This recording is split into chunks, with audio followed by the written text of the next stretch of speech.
తదుపరి దేవ సేవకులకు సమయం జరుగుతుంది. దయచేసి అందరూ కూడా సిద్ధపడాలని మనం చేస్తున్నాం.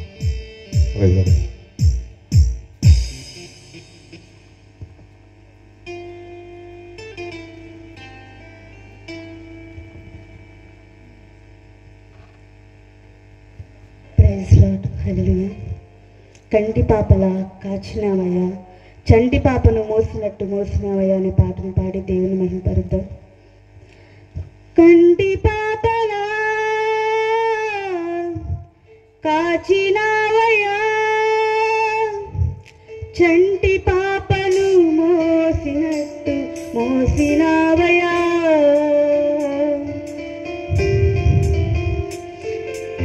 చేతి నీడలో దాచినావయ్యా, తోడుగా మా ముందరే నడిచినావయ్యా. కంటి పాపల కాచినావయ్యా, చంటి పాపను మోసినట్టు మోసినావయ్యా, చేతి నీడలో దాచినావయ్యా, తోడుగా మా ముందరే నడిచినావయ్యా, పోషించినావయ్యా, బలపరచినావయ్యా, భయము వలదని ధైర్యం నిచ్చినావయ్యా, నడిపించినావయ్యా, కాపాడినావయ్యా, ఓట మధ్యలో విజయమునిచ్చినావయ్యా.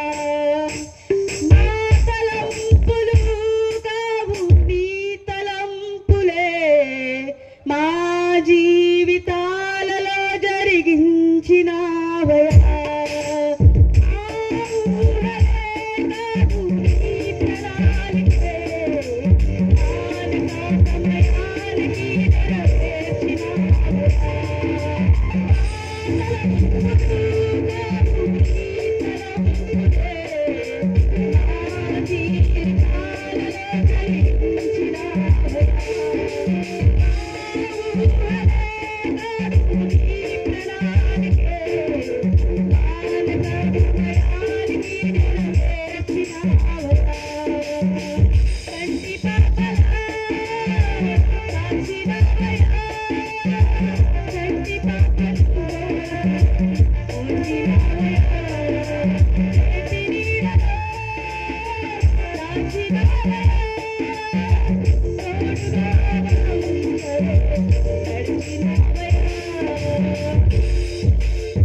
పాట వారు వినిపించిన సహోదరికి వందనాలు తెలియజేస్తున్నాం.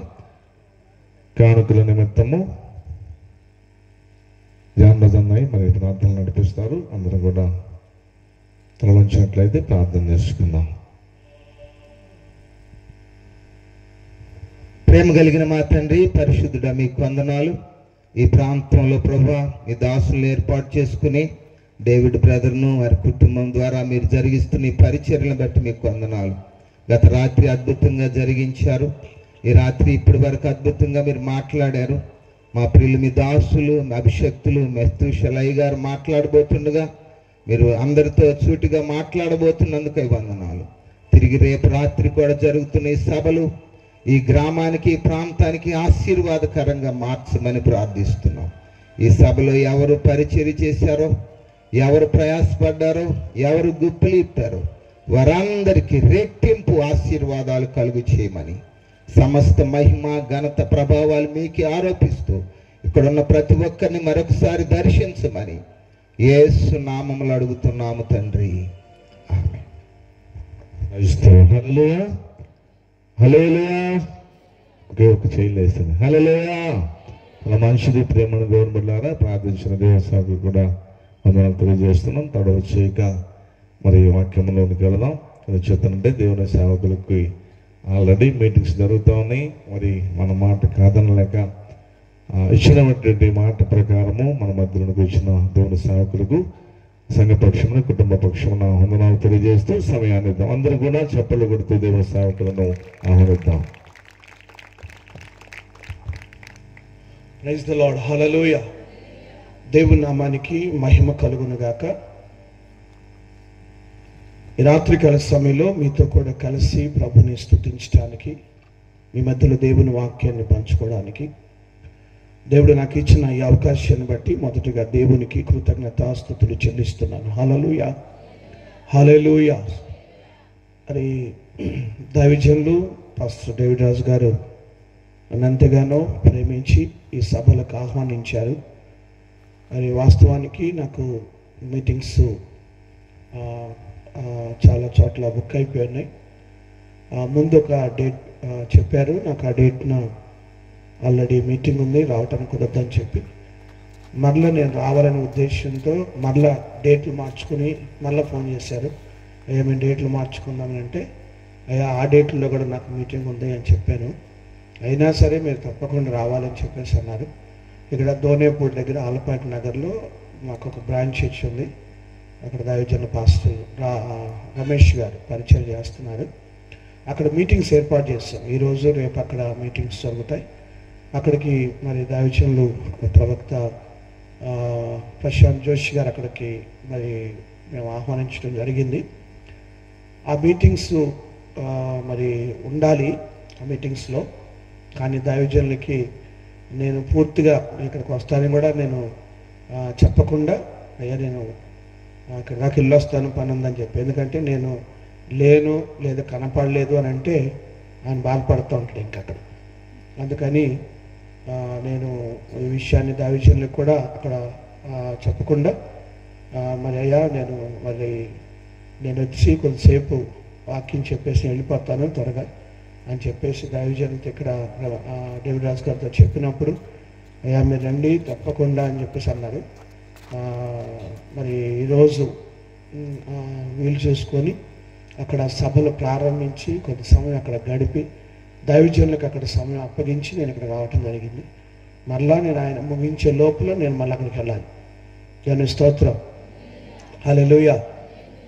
ఎందుకు ఇంత ప్రయాసపడి రావటం జరిగిందంటే, డేవిడ్ రాజు గారికి అలాగే దైవజనులు పాస్టర్ ఎలీషా గారికి మాకు ఉన్నటువంటి ఆ అనుబంధం, అది నాకు చాలా శ్రేయోభిలాషులు వాళ్ళు. ఇక వాళ్ళ మాట కాదనలేక నేను ఈ పరిస్థితులు మరి ఇరుకున పడిన పరిస్థితులు అయినప్పటికీ రావటం తప్పలేదు. మరి వారు నన్ను ప్రేమతో ఆహ్వానించినందుకు నేను దైవజనులకి మరి అమ్మగారికి నేను వారి కుటుంబానికి హృదయపూర్వకమైన వందనాలు తెలియజేస్తున్నాను. అలాగే వేదికను అలంకరించిన దైవజనులందరికీ కూడా నా హృదయపూర్వకమైన వందనాలు. Praise the lord. హల్లెలూయా, హల్లెలూయా. మంచిది. అలాగే మరి ఇప్పుడు నాకన్నా ముందుగా చక్కని మాటలు అందించిన దైవజనులు పాస్టర్ వల్కన్ రాజు గారిని కూడా చూడటం నిజంగా దేవుని కృప.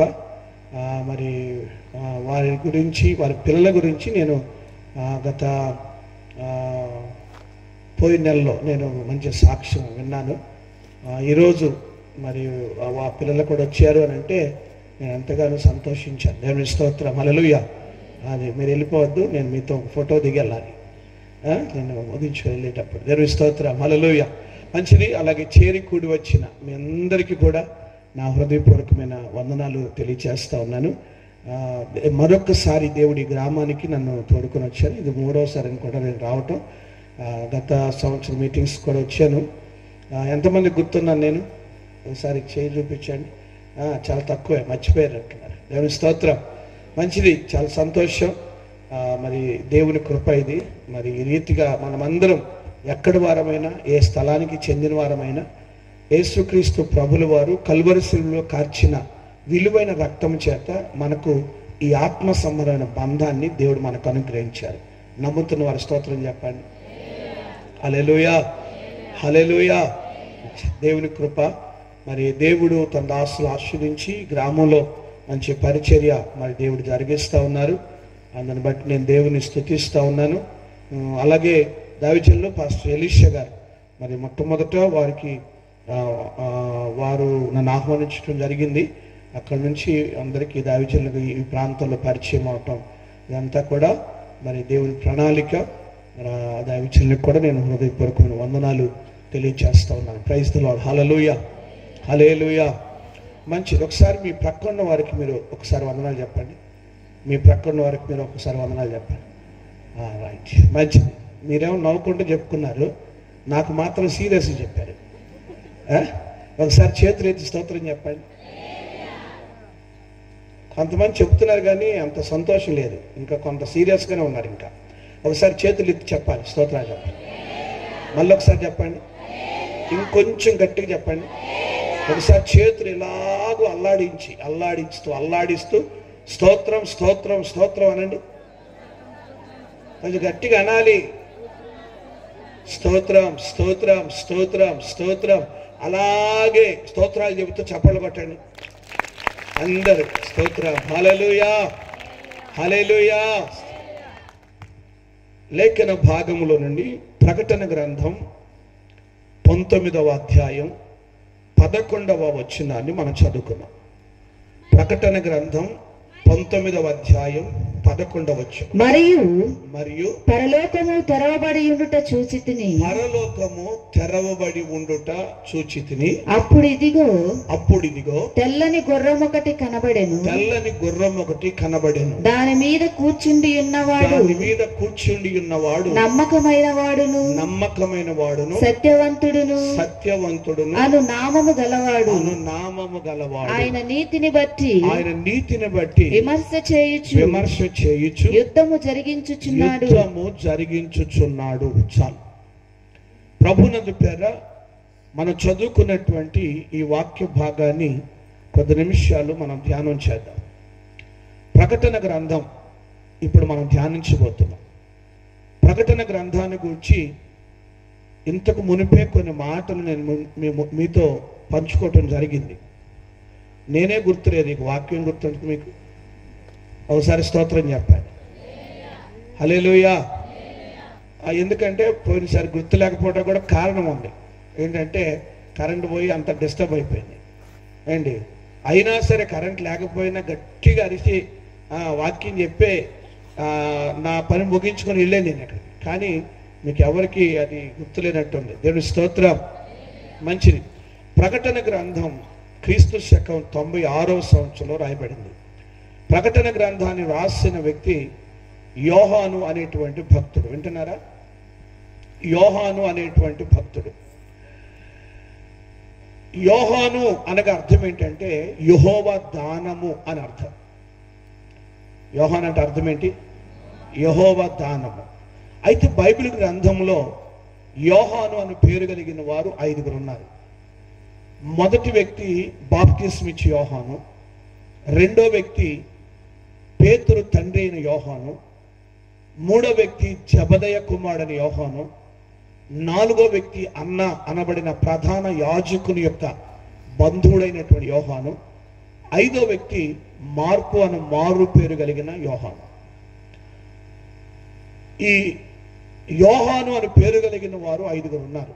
ఈ 5లో ప్రకటన గ్రంథాన్ని రాసిన యోహాను ఎవరు అని అంటే జబదయ కుమారుడైన యోహాను. జబదయ కుమారుడైన యోహాను యేసుక్రీస్తు ప్రభువుకి అత్యంత ప్రియమైనటువంటి శిష్యుడు. ఈ యోహాను యేసు రొమ్మున ఆనుకున్నటువంటి శిష్యుడు. ఈ యోహాను ప్రకటన గ్రంథాన్ని రాశాడు. ఎప్పుడు రాశాడు, ఎలా రాశాడు, ఏ పరిస్థితుల్లో రాశాడు అనే విషయాన్ని గురించి మనం పరిశీలన చేస్తే, ప్రభు అయినటువంటి యేసుక్రీస్తు మనందరి రక్షణ కొరకు, మన పాప విమోచన కొరకు ఆయన పట్టబడి, హింసించబడి, దూషించబడి, నిలువెల్ల నలిగిపోయి, రక్తమంతా దారపోసి, సిలువ మరణం పొంది, సమాధి చేయబడి, 3వ దినమున పునరుద్ధరణ తిరిగి లేచి పరలోకానికి వెళ్ళిపోయిన తర్వాత ఆయన శిష్యులు ఆయన వాక్యాన్ని ప్రకటించడం మొదలుపెట్టారు. యోహాను కూడా దేవుని వాక్యాన్ని ప్రకటిస్తున్నాడు. అయితే యోహాను యొక్క ఆశ ఏంటంటే దేవుని వాక్యాన్ని ప్రకటించి యేసుక్రీస్తుని గురించి సాక్ష్యం ఇచ్చి ఒక గుంపు జనాంగాన్ని రక్షించి ఆ ప్రజలను, ఆ ఆత్మలను దేవునికి అప్పగించాలి అనేది యోహాను యొక్క ఆశ. ఆ ఆశతో దేవుని యొక్క పరిచర్య చేస్తున్నాడు యోహాను. ఇలాగూ పరిచర్య చేస్తూ ఉంటే ఆ దినాలు రోమా సామ్రాజ్యపు పరిపాలన క్రింద యూదులు, యూదా దేశం ఆ అధికారం క్రింద ఉన్నారు. ఆ దినాల్లో రోమా సామ్రాజ్యం పరిపాలన చేస్తుంది యూదా దేశాన్ని. అయితే ఆ దినాల్లో రోమా సామ్రాజ్యాన్ని పరిపాలన చేయటానికి ఒక క్రొత్త రాజు వచ్చాడు. ఆయన పేరు టైటస్. డొమిషియన్ అనేటువంటి రాజు రోమా సామ్రాజ్యాన్ని పరిపాలన చేయటానికి ఆయన వచ్చాడు. ఈ రోమా సామ్రాజ్యపు చక్రవర్తి అయిన డొమిషియన్ ఏలుబడికి రాగానే ఆయన ఒక ఆజ్ఞ జారీ చేశాడు. ఏమనంటే, ఎవరు కూడా దేవుని వాక్యాన్ని ప్రకటించకూడదు, ఎవరు కూడా యేసుక్రీస్తుని గురించి సాక్ష్యం చెప్పకూడదు. ఎవరైనా వాక్యం ప్రకటించినా, యేసుని గురించి చెప్పినా వారిని కఠినంగా శిక్షిస్తాం, అవసరమైతే మరణానికి కూడా అప్పగిస్తాం అని చెప్పి ఒక ఆజ్ఞ జారీ చేశాడు. ఈ ఆజ్ఞ జారీ అయినప్పటికీ యోహాను ఏమాత్రం కూడా భయపడకుండా ఆయనకున్నటువంటి ఆ తపన, ఆయనకున్న ఆశను బట్టి ఎంతగానో దేవుని వాక్యాన్ని ప్రకటించి ఒక గుంపు జనాంగాన్ని రక్షించాలి అనే ఆశతో ఆయన వాక్యాన్ని ప్రకటిస్తూ ఉన్నాడు. ఆయా స్థలాలకి వెళ్ళి ఎంతగానో దేవుని గురించి ప్రకటిస్తూ సాక్ష్యం ఇస్తున్నాడు. అయితే ఒక రోజు ఇలాగే దేవుని వాక్యాన్ని ప్రకటిస్తూ ఉండగా రోమా అధికారులు, రోమా సైనికులు వచ్చి వాక్యాన్ని ప్రకటించుచున్న యోహాన్ని పట్టుకున్నారు. ఆ యోహాన్ని పట్టుకొని యోహాన్ని అడిగారు, వాక్యం ప్రకటించకూడదు, యేసుని గురించి చెప్పకూడదు అని చెప్పాముగా, ఒకవేళ అలా చేస్తే శిక్షిస్తామని చెప్పాముగా, నువ్వెందుకు ప్రకటిస్తున్నావు అని అంటే, ఆ యోహాన్ అంటాడు, అయ్యా మీరు శిక్షించినా పర్వాలేదు కానీ కన్న వాటిని, విన్న వాటిని నేను ప్రకటించకుండా ఉండలేను అన్నాడు. ఆహా, అలాగైతే పద అని చెప్పి యోహాన్ని పట్టుకొని ఒక స్థలానికి తీసుకెళ్ళి ఆ స్థలంలో అటొకటి ఇటొకటి ఎత్తుగా స్తంభాలు నిలబెట్టి ఆ స్తంభాల మీద అడ్డంగా ఒక పెద్ద మ్రాను వేసి ఆ మ్రాను మీద నుంచి ఒక పెద్ద తాడు వేసి ఆ తాడు ఒక చివర యోహాను నడుముకు కట్టి రెండవ చివర సైనికులు లాగి పట్టుకున్నారు. ఎదురుగా నిలబడిన అధికారి యోహాను అడుగుతున్నాడు, యోహాను ఇప్పుడన్నా చెప్పు, నీవు వాక్యాన్ని ప్రకటించకుండా ఉంటావా లేక శిక్ష అనుభవిస్తావా? యేసుని గురించి ప్రకటించకుండా ఉంటావా లేక శిక్ష అనుభవిస్తావా అంటే, అయ్యా మీరు శిక్షించినా పర్వాలేదు కానీ కన్న వాటిని, విన్న వాటిని ప్రకటించకుండా ఉండలేను అన్నాడు. ఆ అధికారికి కోపం వచ్చింది. రేయ్ తాడు లాగండ్రా అన్నాడు. అనగానే సైనికులు గట్టిగా తాడు లాగారు. ఆ తాడు లాగగానే యోహాను ఆ తాడు మీద అలా పైకెళ్ళి ఆ పైన వేలాడుతూ ఉన్నాడు. ఆ పైన వేలాడుతున్న యోహానుకి సరిగ్గా క్రింద పెద్ద మంట పెట్టి ఆ మంట మీద గంగాళం పెట్టి ఆ గంగాళంలో నూనె పోసి ఆ నూనె మరిగిపోయేంత వరకు, మసిలిపోయేంత వరకు మంట మండించారు. మంట మండింది. గంగాళం వేడెక్కింది, నూనె మరిగిపోతా ఉంది. ఆ నూనె మరిగిపోతున్నప్పుడు ఎదురుగా నిలబడిన అధికారి ఆ పైన వేలాడుతున్న యోహాను వైపు చూసి, యోహాను ఒక్కసారి కిందకు చూడన్నాడు. పైన వేలాడుతున్న యోహాను క్రిందకు చూస్తే మంట మండుతున్నట్టు కనబడుతుంది. అలాగే నిశ్చేష్టుడు అయిపోయి ఆశ్చర్యంగా చూస్తా ఉన్నాడు. అయితే మరలా అధికారి అడుగుతున్నాడు, చూసావుగా, ఇప్పుడు చెప్పు, నీవు దేవుని వాక్యాన్ని ప్రకటించటం మానేస్తావా, లేకపోతే ఈ నూనెలో పడి చేస్తావా? యేసుక్రీస్తుని గురించి సాక్ష్యం చెప్పటం మానేస్తావా, లేక ఈ నూనెలో పడి చేస్తావా చెప్పు అని గట్టిగా కేకేస్తే ఆ పైన వేలాడుతున్న యోహాను ఒక్కసారి తల పైకెత్తి ఆ అధికారి వైపు చూసి అంటాడు, అయ్యా, మంట మండినా పర్వాలేదు, నూనె మసిలిపోతున్నా పర్వాలేదు, నా కన్నులారా నేను చూసిన వాటిని, నా చెవులారా నేను విన్న వాటిని నేను ప్రకటించకుండా ఉండలేను అన్నాడు. కొంచెం గట్టి కొట్టొచ్చు చప్పట్లో. హల్లెలూయా. నేను ప్రకటించకుండా ఉండలేను అన్నాడు. ఆ అధికారికి కోపం వచ్చి, రే తాడు వదిలేయండి అన్నాడు. అనగానే తాడు వదిలేశారు. తాడు వదిలేగానే పైన వేలాడుతున్న యోహాను సరాసరి వచ్చి ఆ మసిలిపోయిన నూనెలో పడిపోయాడండి. ఆ నూనెలో పడిపోయాడు. ఆ నూనె గంగాళం అంట. బైబిల్ పండితులు, బైబిల్ స్కాలర్స్ కొంతమంది దాని గురించి చెప్తున్న మాట ఏంటంటే, ఆ గంగాళం అంట 2 మనుషులు ఇంత లోతుంటదంట. అంత గంగాళంలో యోహాను పడిపోయి మునిగిపోయాడు. ఆ నూనెలో మునిగిపోయాడు. మునిగిపోతే ఆయన చుట్టుప్రక్కల ఆయన అభిమానులు కొందరు ఉన్నారు. వారందరూ కూడా గుండెలు బాదుకుంటూ ఏడుస్తూ, అయ్యో, ఇక యోహాను లేడు, సేవకుడు లేడు, ఈ యొక్క దేవునికి ఇష్టమైన ఈ ప్రియమైన శిష్యుడు ఇక లేడు, ఇంకా మనకి ఎవరు వాక్యం ప్రకటిస్తారని చెప్పి గుండెలు బాదుకుంటూ యోహాను చచ్చిపోయాడు అనుకొని వారు ఏడుస్తూ ఉన్నారు. రోమా అధికారులు, రోమా సైనికులేమో ఎంతటితో యోహాను పీడ విరగడైపోయింది, ఇంకెవ్వడు కూడా వాక్యాన్ని ప్రకటించడిక అని చెప్పి వాళ్ళేమో నవ్వుకుంటున్నారు. నవ్వుకునేవారు నవ్వుకుంటూ ఉండగా, ఏడ్చేవారు ఏడుస్తూ ఉండగా, ఈ నూనెలో పడిపోయిన యోహాను పైకి తేలి చక్కగా ఈతేస్తా ఉన్నాడు. ఇప్పుడు కూడా చప్పట్లు కొట్టొచ్చు గట్టిగా. స్తోత్రం, హల్లెలూయా. యోహాను పైకి తేలి ఈతేస్తా ఉంటే ఆ రోమా అధికారులకి, రోమా సైనికులకి కంటి చూపే, నోటి మాట లేదు. ఎలా బ్రతికాడు అర్థం కాల. ఇంత మసిలిపోయిన నూనెలో పడి కూడా ఎలా బ్రతికాడు అని ఆశ్చర్యపోతున్నారు. ఎలా బ్రతికాడంటే, యోహాన్ అంటే ఎవరనుకున్నారు? దేవుని భక్తుడు. దేవుడు తన భక్తులను ఎలా విడిచిపెడతారు? యోహాన్ అంటే దేవుని విశ్వాసం కలిగిన వాడు. యోహాన్ని దేవుడు ఎలా విడిచిపెడతాడు? అందుకే లేఖన భాగంలో రాయబడింది, భూమి మీద ఉన్న భక్తులే శ్రేష్ఠులు, వారు కేవలం నాకు ఇష్టులు అన్నాడు. దేవుని స్తోత్రం, హల్లెలూయా. దేవుని భక్తులు, దేవునికి ఇష్టలు, దేవుని విశ్వాసం ఉంచిన వారిని దేవుడు విడిచిపెట్టేవాడు కాదు. దేవుని స్తోత్రాలు చెప్పండి, హల్లెలూయా.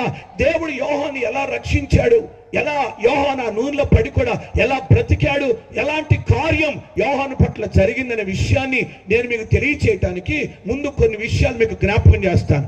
ఆ యెహోషువ నాయకత్వంలో ఇశ్రాయేల్ ప్రజలు కనానుకు వెళ్ళవలసి ఉండగా ప్రయాణం చేస్తూ వెళుతూ ఉంటే యోర్దాను అడ్డుగా వచ్చింది. యోర్దాను ఆ దినాల్లో దాని గట్ల మీద నుండి పొర్లి పారుతా ఉంది. చాలా ఉరవడిగా ఉంది, చాలా ప్రవాహం. అది ఆ ఉరవడి, ఆ ప్రవాహం చూడగానే ఇశ్రాయేలు భయపడిపోయి, అయ్యో, ఇంత ప్రవాహం ఎలా దాటగలుగుతాం? యోర్దాను దాటితే కదా వాగ్దాన భూమి వచ్చేది, యోర్దాను దాటితే కదా పాలు తెలు ప్రవహించు దేశంలో అడుగు పెట్టేది. ఇప్పుడు ఈ యోర్దాను ఎవరు దాటిస్తారు? ఇంత ప్రవాహముగా ఉంది. మోషే ఉంటే చెయ్యి చాపో, కర్ర ఎత్తో ఈ యోర్దాన్ని పారి చేసేవాడు. ఇప్పుడు మోషే లేడు, యెహోషువ ఉన్నాడు. యెహోషువలో ఏమవుతుంది? ఇతడు యవనస్తుడు, ఈయనకేం చేత అవుతుంది అని రకరకాలుగా మాట్లాడుకుంటున్నారు. ఆ మాటలు యెహోషువ చెవిని పడ్డాయి. వెంటనే ప్రక్కకి వెళ్ళి ప్రార్థన చేస్తున్నాడు, ప్రభువా, నన్ను ఎందుకు ఎన్నుకున్నావు? నన్ను ఎందుకు ఏర్పాటు చేస్తున్నావు? నాకేమీ రాదు కదా, నాకేమీ చేత కాదు కదా, వీళ్ళని ఎలా నడిపించాలో నాకు తెలియదు కదా. అదే మోషే ఉంటే చెయ్యి చాపో, కర్ర ఎత్తో, అయ్యా, యోర్దాను పాలి చేసేవాడు కదయ్యా, అయ్యా, నన్ను ఎందుకు ఎన్నుకున్నావు? నాకేమీ చేత కాదు కదయ్యా అని యెహోషువ ఏడుస్తున్నాడు. ఏడుస్తుంటే ప్రభు అంటాడు, యెహోషువ, ఎందుకు ఏడుస్తావు? మీ మధ్యలో మందస్సం ఉందిగా, ఉందయ్యా. మీ మధ్యలో యాజకులు ఉన్నారుగా, ఉన్నారయ్యా. ఆ యాజకుల మందస్సం ఎత్తుకొని ముందు నడవమను, నేను వారి ఎదుట ఒక అద్భుతం చేయబోతున్నా అన్నాడు. దేవునికి స్తోత్రం. వెంటనే యెహోషువ వచ్చి యాజకులు సిద్ధపరిచారు.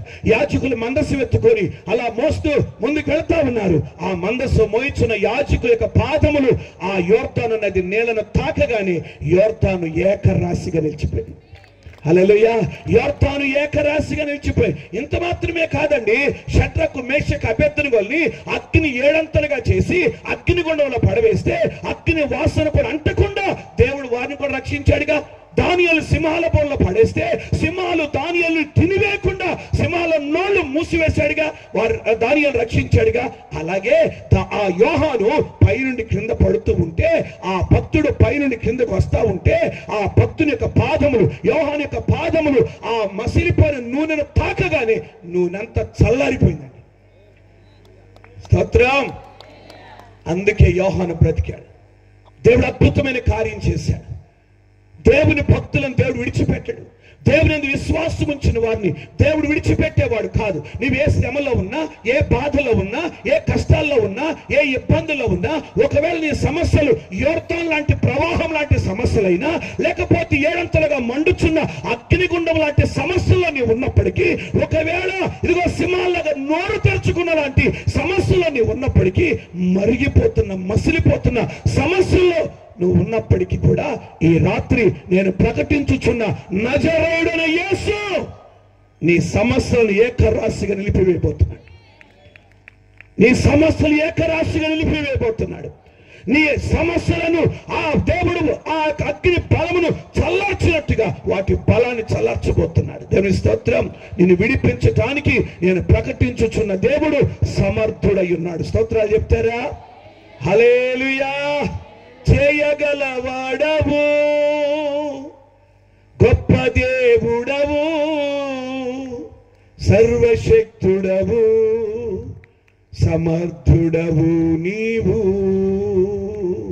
చేయగలవాడవు, గొప్ప దేవుడవు, సర్వశక్తుడవు, సమర్థుడవు నీవు.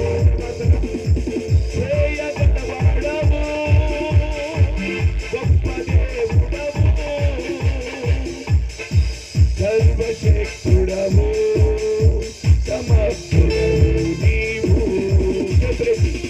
హల్లెలూయా, హల్లెలూయా, హల్లెలూయా, హల్లెలూయా, హల్లెలూయా, హల్లెలూయా, హల్లెలూయా, హల్లెలూయా, హల్లెలూయా, హల్లెలూయా. చేయగలిగిన దేవుడు, గొప్ప దేవుడు, సర్వశక్తుడైన దేవుడు, సమర్థుడైన దేవుడు మనం ఆరాధిస్తున్న దేవుడు. స్తోత్రం. హల్లెలూయా, హల్లెలూయా. ఆ యోహాను ఆ నూనెలో తేలి ఈదుతూ ఉన్నాడు. ఈదుతూ ఉంటే ఆ నూనెలో నుండి యోహాను బయటికి తీశారు. బయటికి తీసి ఒక బండి కట్టి ఆ బండి మీద ఎక్కించుకొని ఈజియన్ అనే సముద్రం దగ్గర తీసుకెళ్లి ఆ సముద్రంలో ఒక దోణి ఎక్కించి ఆ దోణిని సముద్రం మధ్యలోకి తీసుకెళ్తే ఆ సముద్రం మధ్యలో పద్మాసు ద్వీపం అనే ఒక ద్వీపం ఉంది. ఆ పద్మాసు ద్వీపాన్ని తీసుకెళ్లి యోహాను అక్కడ పడేసి యోహానుతో చెప్పారు, యోహాను ప్రకటించకుండా ఉండలేనన్నావుగా, నీ ఇష్టం, ఎవరికి ప్రకటించకుండా ప్రకటించుకో, నీ చావేది నువ్వు చావని చెప్పి ఆ యోహాను అక్కడ పడేసి వాళ్ళు వెళ్ళిపోయారండి. యోహాను ఒకసారి కనులెత్తి చూశాడు. ఆకాశమే కనపడుతుంది. చుట్టూ చూశాడు, నీళ్లే కనపడుతున్నాయి. మనుషులు ఎవరు లేరు అక్కడ. ఏ జాతి వారు అక్కడ లేరు. ఏ భాష మాట్లాడేవారు అక్కడ లేరు. ఎవరు లేకపోయేసరికి ఇక యోహానికి గుండె పగిలిపోయినంత పరిస్థితి అయింది. ఎంత ఏడుపు వచ్చేస్తుంది. ఇక్కడ ఎవరు లేరు, ఏ మనుషులు లేరు. నేను ఎవరికి ప్రకటించాలి, ఎవరిని రక్షించాలి, నా దేవుని పని ఎలా చెయ్యాలి అని చెప్పి ఎంతో దుఃఖం వచ్చి మోకాళ్ళ మీద పడిపోయి గుండెలు బాదుకుంటూ గగ్గోలు పెట్టి ఏడుస్తున్నాడు. ప్రభువా, నన్ను ఎందుకు రోమా అధికారులకు అప్పగించావు, నన్ను ఎందుకు రోమా సైనికులకు అప్పగించావు అని ప్రభుని అడుగుతున్నాడు. ప్రభువా, నన్ను ఎందుకు విడిచిపెట్టావు అని ప్రభుని ఎంతగానో అడుగుతూ ఎంతగానో ప్రార్థన చేస్తున్నాడు. యోహాను పద్మాసు దీపంలో ప్రార్థన చేస్తుంటే పరలోకంలో యేసయ్య సింహాసనం కదిలిపోతా ఉంది. హల్లెలూయా, హల్లెలూయా. యేసయ్య సింహాసనం కదిలిపోతుంది. వెంటనే ప్రభువు తన దూతను పిలిచి, ఇదిగో నా ప్రియమైన శిష్యుడు, నాకు ఇష్టమైన వాడు ఇదిగో ఏడుస్తున్నాడు, మొరపెడుతున్నాడు, వెళ్ళు, త్వరగా వెళ్ళు అని చెప్పి ఒక దూతను పంపితే పద్మాసు దీపంలో ప్రార్థన చేస్తున్న యోహాను ఎదుటికి వచ్చి దూత నిలబడ్డాడు. దూత నిలబడి యోహాను అని పిలిచాడు. ఏంటి నా ప్రభు స్వరం వినపడుతుంది అని చెప్పి కళ్ళు తెరిచి చూశాడు. కళ్ళు తెరిచి చూస్తే ప్రభు ఎదురుగా ఉన్నాడు. ఎదురుగా ఉండగా, ప్రభువా ఏంటి ప్రభు మీరు ఇక్కడ ఉన్నారు, ఏంటి మీరు ఇక్కడ ఉన్నారు ప్రభువా అని ఆశ్చర్యంగా ఆతృతగా అడుగుతున్నాడు. అడుగుతుంటే ప్రభు అంటాడు, ఏడ్చావుగా అందుకే వచ్చానన్నాడు. స్తోత్రం చెప్పాలి. హల్లెలూయా. ఏడ్చావుగా అందుకే వచ్చాను, ప్రార్థన చేసావుగా అందుకే వచ్చాను. అవును ప్రభా, ఏడ్చానయ్యా, ప్రార్థన చేశానయ్యా, నన్ను ఎందుకయ్యా విడిచిపెట్టావు, రోమా అధికారులకు ఎందుకు అప్పగించావు, రోమా సైనికులకు ఎందుకైనా నన్ను అప్పగించావు, వారు చూడు నన్ను తీసుకొచ్చి ఇక్కడ పడేశారనంటే ప్రభు అంటాడు, ఇక్కడికి నేను తీసుకొచ్చిన వాళ్ళు కదయ్యా అంటాడు. లేదు ప్రభు, వాళ్ళు నన్ను తీసుకొచ్చారంట. లేదు అవ్వను, వాళ్ళు కాదు నేను తీసుకొచ్చి ఇక్కడ. లేదయ్యా, వాళ్ళు నన్ను తీసుకొచ్చారు, బండెక్కించి తర్వాత దోనెక్కించి నన్ను తీసుకొచ్చారయ్యా అని చెప్తున్నాడు యోహాను. ప్రభు అంటాడు, లేదు అవ్వను, వాళ్ళు కాదు నేను తీసుకొచ్చిన ఇక్కడికి అన్నాడు. ఇక కొద్దిసేపు వాదం జరిగిన తర్వాత యోహాను తగ్గించుకొని, ప్రభా సమస్తాన్ని ఎరిగిన వాడు, అసలు నన్ను ఎవరు తీసుకొచ్చారు చెప్పానంటే ప్రభు అంటాడు, నిన్ను నేనే తీసుకొచ్చానన్నాడు. అదేంటి నువ్వు తీసుకురావడం ఏంటి, నేను ఎక్కడో సేవ చేసుకునేవాడిగా, కొన్ని ఆత్మను సంపాదించుకునేవాడిగా, నీ వాక్యాన్ని ప్రకటించుకుంటూ నిన్ను గురించి సాక్ష్యం చెప్పుకుంటూ బ్రతికేవాడిగా నన్ను ఎందుకు ఇక్కడ తీసుకొచ్చావు, ఇక్కడ ఎవరున్నారు తీసుకొచ్చావు, నా సేవ నచ్చలేదా, నా భక్తి నచ్చలేదా, లేక నేను నీ సేవ చేయటం నీకు ఇష్టం లేదా, ఎందుకు ప్రభు అని ఏడుస్తూ ప్రభుని బ్రతులాడుతుంటే ప్రభు అన్నాడు, యోహాను నీవు నచ్చగా తీసుకొచ్చింది, నేను నిన్ను మెచ్చి తీసుకొచ్చాను అన్నాడు. అదేంటి ప్రభా, నువ్వు నన్ను మెచ్చితే ఇక్కడ తీసుకురావడం, ఇక్కడ ఎవరున్నారని తీసుకొచ్చానంటే, నేను ఇక్కడ నేను ఎందుకు తీసుకొచ్చానంటే వర్తమాన భూత భవిష్యత్ కాలపు సంగతులు నీకు తెలియచేయడానికి తీసుకొచ్చాను అన్నాడు. ఆశ్చర్యపడి దేవుని స్తోత్రం. ప్రభా ఇంత ప్రణాళిక ఉందా, ఇంత ఉద్దేశం ఉందా, ఏంటి ప్రభా సంగతులు, ఏంటి ప్రభా సంగతులు అని యోహాను అడుగుతుంటే ప్రభు చెప్తున్నాడు, ప్రభు చూపిస్తున్నాడు, ప్రభు మాట్లాడుతున్నాడు. ప్రభు ఏమైతే మాట్లాడాడో, ఏమైతే చూపించాడో, ఏమైతే చెప్పాడో అదంతా రాస్తేనే ప్రకటన గ్రంథం అయింది. స్తోత్రం చెప్పండి. హల్లెలూయా. ఇది క్రీస్తు శకం 96వ సంవత్సరంలో రాయబడింది. ఇలాగ ప్రకటన గ్రంథం రాయబడింది. అయితే ఇప్పుడు ప్రకటన గ్రంథంలో 19వ అధ్యాయంలో మనం పరిశీలన చేసినట్లయితే 19వ అధ్యాయం 11వ వచనం నుండి 16వ వచనం వరకు ఉన్న భాగాన్ని మనం పరిశీలన చేస్తే, ఒక వ్యక్తి తెల్లని గుర్రం మీద వస్తున్నాడు, ఎర్రని వస్త్రాలు ధరించుకొని, రక్తములో ముంచబడిన వస్త్రాలు ధరించుకొని ఒక తెల్లని గుర్రం మీద వస్తున్నాడు. ఆ తెల్లని గుర్రం మీద వచ్చుచున్న వాని తల మీద కిరీటం ఉంది. ఆ వచ్చుచున్న వానికి వాక్యము అనేటువంటి నామం ఉంది. ఆయనకు మాత్రమే తెలిసి మరెవ్వరికి తెలియని పేరు ఒకటి ఉంది. అలాగే వస్త్రము కింద ఆయన తొడ మీద రాజులకు రాజు, ప్రభువులకు ప్రభువు అనే పేరు కూడా ఆయనకి ఉంది. అలాంటి వ్యక్తి ఒక తెల్లని గుర్రం మీద వస్తున్నాడు. ఆ తెల్లని గుర్రం మీద వచ్చుచున్నవాడు ఎందుకు వస్తున్నాడు అని అంటే, యుద్ధము చేయటానికి వస్తున్నాడు. నీతిని బట్టి విమర్శ చేసి యుద్ధము చేయటానికి వస్తున్నాడు. 15వ వచనంలో ఉంటుంది, జనములను కొట్టడానికి వస్తున్నాడు. దేవుని తీక్షణమైన మద్యపు తొట్టిని తొక్కటానికి వస్తున్నాడు అని చెప్పి ఆ లేఖన భాగములో మనం చూస్తాం. స్తోత్రం చెప్పండి. హల్లెలూయా. మద్యపు తొట్టి తొక్కటానికి వస్తున్నాడు, జనములను కొట్టడానికి వస్తున్నాడు, యుద్ధము చేయటానికి వస్తున్నాడు. ఈ తెల్లని గుర్రం మీద వచ్చేవాడు యుద్ధము చేయటానికి వస్తున్నాడు. ఎవరైనా ఎర్రని అంగి ధరించుకొని ఉన్నాడంట. వాక్యం అనే నామము కలిగిన వాడంట. ఎవరు ఈయనని మనం పరిశీలన చేస్తే, ఈయన నేను ప్రకటించుచున్న నజరేయుడని యేసు. హల్లెలూయా. యేసుక్రీస్తు ప్రభువు వారు ఇప్పుడు ఆయన ఒక తెల్లని గుర్రం మీద రాబోతున్నాడు. ఇది భవిష్యత్తులో జరగబోయే కార్యం, జాగ్రత్త గుర్తుపెట్టుకోండి. భవిష్యత్తులో యేసుక్రీస్తు ప్రభువు వారు ఒక తెల్లని గుర్రం మీద ఎర్రని వస్త్రాలు ధరించుకొని ఆయన వస్తాడు. ఎందుకు అనంటే యుద్ధము చేయడానికి వస్తాడు. ఎవరితో యుద్ధము? ఎవరితో యుద్ధము అనంటే, యుద్ధము ఎవరితో అనంటే విడువబడిన వారితో యుద్ధం. క్రూర మృగముతో, అబద్ధ ప్రవక్తతో యుద్ధం. క్రూర మృగం, అబద్ధ ప్రవక్తతో ఆయన యుద్ధము చేయడానికి రాబోతున్నాడు. వారితో యుద్ధము చేసి వారిని అగ్ని గంధకాలతో మండుచున్న గుండములో పడవేయటానికి ఆయన రాబోతున్నాడు. క్రూర మృగాన్ని మాత్రమే కాదు, అబద్ధ ప్రవక్తను మాత్రమే కాదు,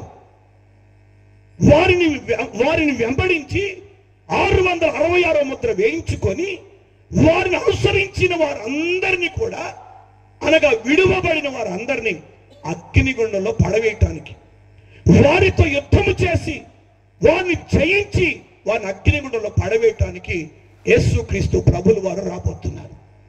అయితే ఆయన వస్తే ఆయన ఎదుట ఎవరు నిలబడలేరు. ఆయన వస్తే ఆయనతో యుద్ధము చేయగలిగిన వారు ఎవరు లేరు. యేసుక్రీస్తు ప్రభులు వారు ఆ తెల్లని గుర్ర మీద వస్తే ఆయన్ను ఓడించగలిగిన వారు ఎవరు లేరు. ఆయనకు విరోధముగా రూపింపబడిన ఏ ఆయుధము కూడా వర్ధలదు.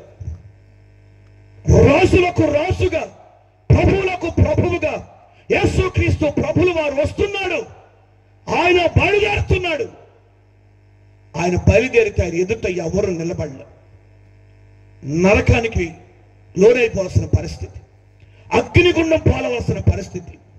ఆ అగ్నిగుండం పాలైతే, 7 ఏళ్ల శ్రమల పాలైతే ఇక ఏ మాత్రము కూడా మనం విడిపించే నాదుడు ఉండరు.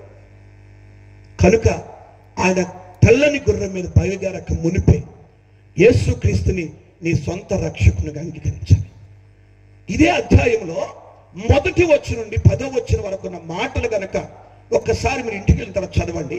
ఆ వాక్యంలో ఏముంటుందంటే, ఆ భాగంలో పెండ్లి విందు జరుగుతుంది. ఏం జరుగుతుంది? పెండ్లి విందు జరుగుతుంది. పరలోకములో పెండ్లి విందు. పరలోకములో పెండ్లి విందు, భూమి మీదేమో విడువబడిన వారికి కుందు. పరలోకంలో విందు, ఇక్కడేమో కుందు.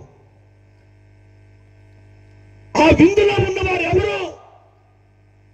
క్రీస్తు రక్తంలో కడగబడి రక్షణ పొంది యేసు క్రీస్తే దేవుడని నమ్మి బాప్తిస్వం పొంది ఆయనను ఎంతగానో అనుసరించి భక్తి చేసినటువంటి భక్తులు, పరిశుద్ధులు లేక సంఘము ఎత్తబడి విందులో ఉంటారు.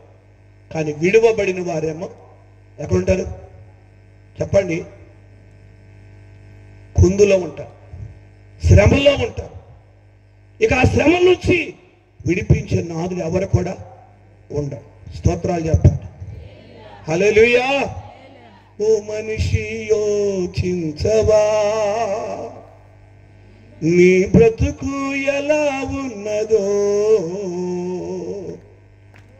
ఓ మనిషి యోచించవా. అందరూ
నీ బలము చూసి భంగపడద్దు, నీ ధనము చూసి తగాపడద్దు. యేసుక్రీస్తు ప్రభుల వారు తెల్లని గుర్ర మీద వచ్చి యుద్ధము చేస్తాడు. ఆయన యుద్ధము చేసి జయించి అగ్నిగుండంలో పడేస్తాడు. ఆయన యుద్ధము చేయడానికి వస్తున్నాడు, సంహరించడానికి వస్తున్నాడు, శిక్షించడానికి ఆయన వస్తున్నాడు. అయితే ఆయన శిక్షించటానికి బయలుదేరక మునిపే ఆయన రక్షించటానికి వచ్చిన సందర్భాన్ని జ్ఞాపకం చేసుకో. భవిష్యత్తులో శిక్షించడానికి రాబోతున్నాడు. కానీ పూర్వమే 2000 సంవత్సరాలకు క్రితమే ఆయన రక్షించడానికి వచ్చాడు. ఆయన రక్షించడానికి వచ్చాడు. రేపు భవిష్యత్తులోనేమో శిక్షించడానికి వస్తున్నాడు.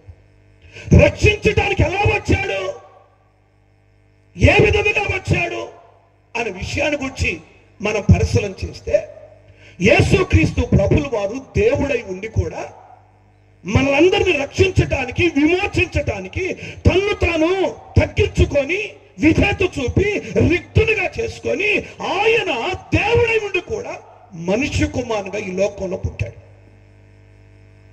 మనిషి కుమారుడుగా ఈ లోకంలో పుట్టిన యేసుక్రీస్తు ప్రభుల వారు 33.5 సంవత్సరాలు జీవించి పరలోక రాజ్య సువార్తను ప్రకటించి పరలోక రాజ్యము సమీపించినది, మారు మనసు పొందుడి అని ప్రకటించారు. ఇలా ప్రకటించిన యేసుక్రీస్తు ప్రభుల వారు భక్తులు ప్రవక్తలు ప్రవచించిన ప్రవచనాల నెరవేర్పు కొరకు యెరికో నుండి యెరూషలేముకు బయలుదేరి వస్తున్నాడు. యెరికో నుండి బయలుదేరి యెరూషలేముకు వస్తున్నాడు. ఈ విషయాన్ని ప్రవక్త అయినటువంటి జకరియా ప్రవచించాడు. జకరియా ప్రవచన గ్రంథం 9వ అధ్యాయం 9వ వచనం చదవండి ఒకసారి. జకరియా ప్రవచన గ్రంథం 9వ అధ్యాయం 9వ వచనం. సియోను నివాసులారా, సియోను నివాసులారా బహుగా సంతోషించుడి. యెరూషలేము నివాసులారా, యెరూషలేము నివాసులారా ఉల్లాసముగా ఉండుడి. ఉల్లాసముగా ఉండుడి. నీ రాజు నీతిపరుడు, నీ రాజు నీతిపరుడు, రక్షణ గలవాడు, దీనుడనై గాడిద పిల్లను ఎక్కి నీ యొద్దకు వచ్చుచున్నాడు. స్తోత్రం చెప్పండి. ఇది ప్రవచనం. జకరియా ప్రవచిస్తున్నాడు. యేసుక్రీస్తు ప్రభుల వారు ఈ భూమి మీద పుట్టక మునిపే 13 సంవత్సరాలకు ముందే జకరియా ప్రవచించాడు. ఏమని? సియోనుతో చెప్తున్నాడు, యెరూషలేముతో చెప్తున్నాడు. యెరూషలేము పట్టణమా, సియోను పట్టణమా, ఇదిగో నీ రాజు వస్తున్నాడు. నీ రాజు బయలుదేరి వస్తున్నాడు. నీవు ఉల్లసించు, నీవు సంతోషించు, నీవు ఉత్సహించు అని చెప్తున్నాడు ఆ పట్టణాన్ని. రాజు వస్తున్నాడు. నీ రాజు నీతిపరుడును, రక్షణ గలవాడును, దీనుడుగా వస్తున్నాడు. ఆయన నీతి గల రాజుగా వస్తున్నాడు. ఆయన రక్షణ కలిగిన రాజుగా వస్తున్నాడు. ఆయన దీనుడైన రాజుగా వస్తున్నాడు. ఆయన గాడిద మీద గాడిద పిల్ల మీద వస్తున్నాడు. ఆయన నీ వద్దకు వచ్చుచున్నాడు. సియోను సిద్ధంగా ఉండు, యెరూషలేము సిద్ధంగా ఉండు, ఉత్సహించండి, సంతోషించండి అని జకరియా ఎప్పుడో ప్రవచించాడు. ఆ ప్రవచనం ఇప్పుడు నెరవేరుతుంది. యేసుక్రీస్తు ప్రభుల వారు చివరి దినాల్లో యెరికో నుండి బయలుదేరి యెరూషలేముకు వెళుతూ ఉండగా మార్గ మధ్యంలో బేతనీ అనే గ్రామాలు వచ్చాయి. ఆ గ్రామాలు రాగానే తనతో ఉన్న శిష్యుల ఇద్దరిని పిలిచి, మీ ఎదుటిన్న గ్రామానికి వెళ్ళి గాడిద పిల్లని విప్పుకొని తోలుకొని రండి, ఎవరిని అడిగితే ప్రభువుకు కావాలని చెప్పండి అని పంపించాడు. వారు వెళ్ళి ఆ గాడిద పిల్లని విప్పుకొని తీసుకొచ్చారు.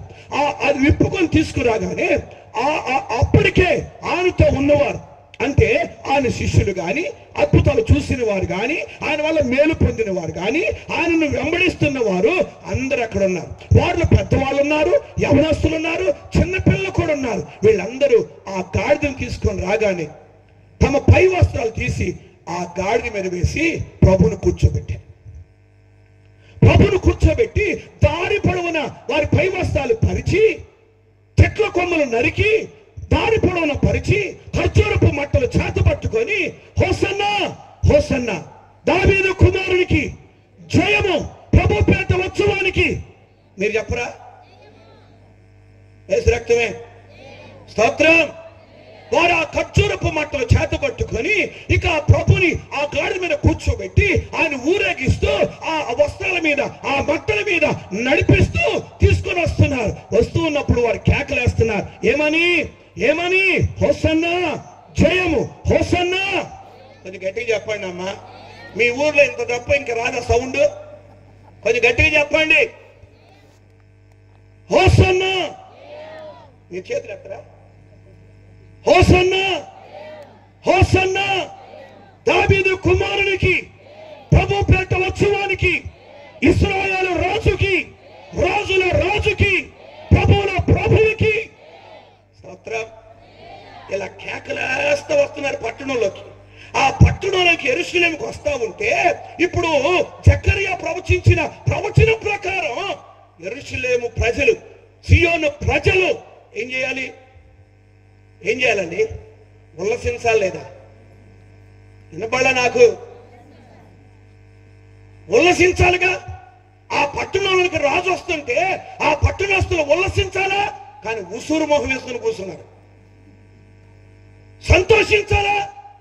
సప్ప కూర్చున్నారు. కేకల్లో ఏమీ లేవు అక్కడ. ఆ ఊరంతా సప్పగానే ఉంది. ఏసు రక్తమే. ఆ పట్టణం అంతా సప్పగానే ఉంది. అసలు ఏ మాత్రం కదలిక లేదు. కానీ యేసుతో ఉన్నవారు మాత్రం ఏమన్నారు చెప్పలేండి. హోసన్నా జయమే, హోసన్నా జయమే, హోసన్నా జయమనకే, హోసన్నా జయమనకే, హోసన్నా జయమనకే. హల్లెలూయా, హల్లెలూయా. కొంచెం గట్టిగా చెప్పండి. హల్లెలూయా. నేను ఏ ఊరు పోయినా నాకు ఇది ఒక అలవాటు.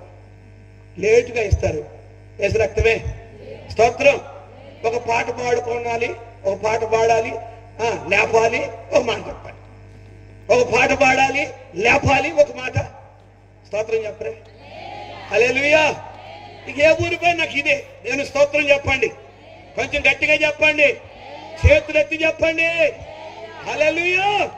యేసుతో ఉన్న వాళ్ళు హోసన్నా హోసన్నా దావీదు కుమారునికి జయమని కేకలేస్తుంటే యెరూషలేములో మాత్రం, సియోనులో మాత్రం ఉల్లాసం లేదు, సంతోషం.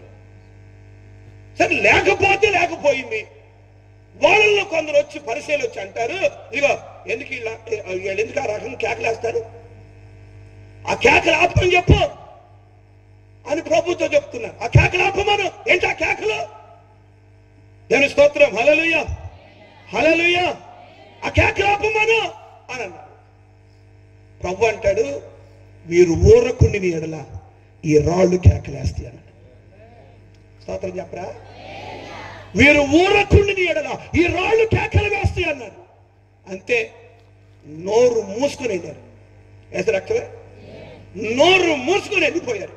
వెళ్ళి అసలు ఈయన మన మాట వింటలేదు, ఈయన యూదులకు రాజంట, రాజులకు రాజంట, దావీదు కుమారుడంట, అసలు ఎలాగా ఈయన శిక్షించాలి, ఎలా ఇది బుద్ధి చెప్పాలి ఈయనకి అని చెప్పేసి ప్రణాళికలు వేస్తా ఉన్నారు అక్కడ. యేసు రక్తమే.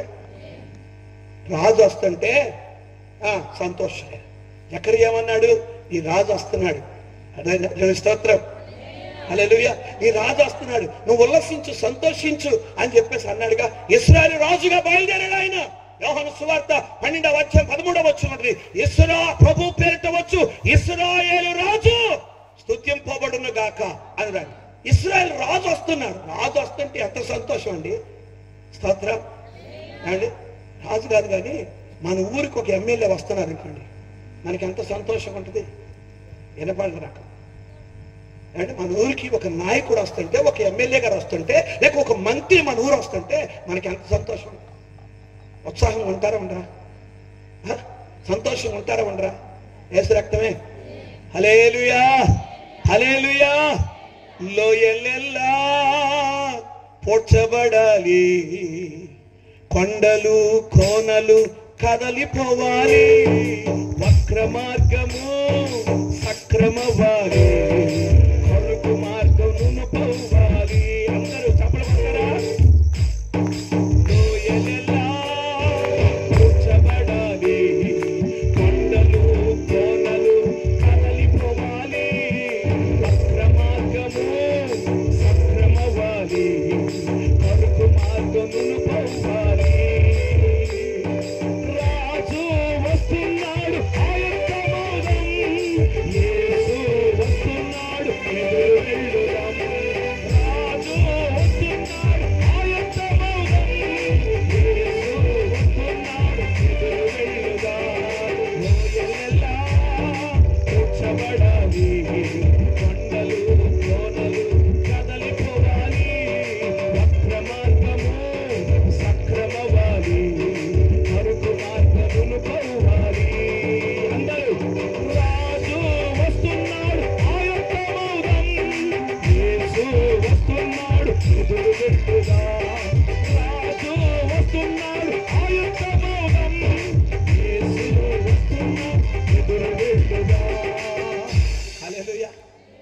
వస్తున్నాడు, ఆయత్తం అవ్వాలి.